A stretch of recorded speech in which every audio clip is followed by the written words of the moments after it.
తెలంగాణలో రెండో విడత పంచాయతీ ఎన్నికలు ప్రారంభమయ్యాయి. పోలింగ్ కేంద్రాల వద్ద అధికారులు కట్టుదిట్టమైన భద్రతని ఏర్పాటు చేశారు. రెండో విడతలో మొత్తం 4332 గ్రామ పంచాయతీలకు ఎన్నికలు నిర్వహించాల్సి ఉంది. ఇప్పటికే 415 సర్పంచ్ స్థానాలు, 8307 వార్డులు ఏకగ్రీవమయ్యాయి. 3911 పంచాయతీలు, 29917 వార్డులకు ఎన్నికలు జరగనున్నాయి. సర్పంచ్ పదవులకు 12782 మంది అభ్యర్థులు పోటీ పడనున్నారు. వార్డుల బరిలో 70071 మంది అభ్యర్థులు బరిలో ఉన్నారు. మధ్యాహ్నం 1 గంట వరకు పోలింగ్ జరగనుంది. మధ్యాహ్నం 2 గంటల నుంచి కౌంటింగ్ ప్రారంభం కానుంది.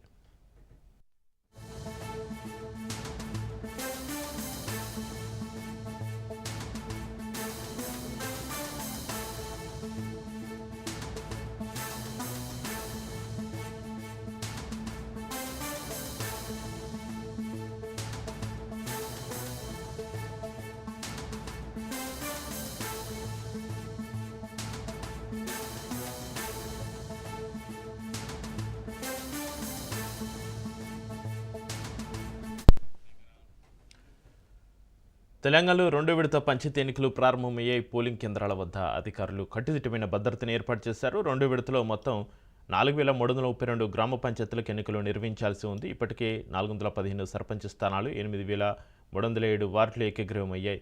3911 పంచాయతీలు, 29917 వార్డులకు ఎన్నికలు జరగనున్నాయి. సర్పంచ్ పదవులకు 12782 మంది అభ్యర్థులు పోటీ పడనున్నారు. వార్డుల బరిలో 70071 మంది అభ్యర్థులు బరిలో ఉన్నారు.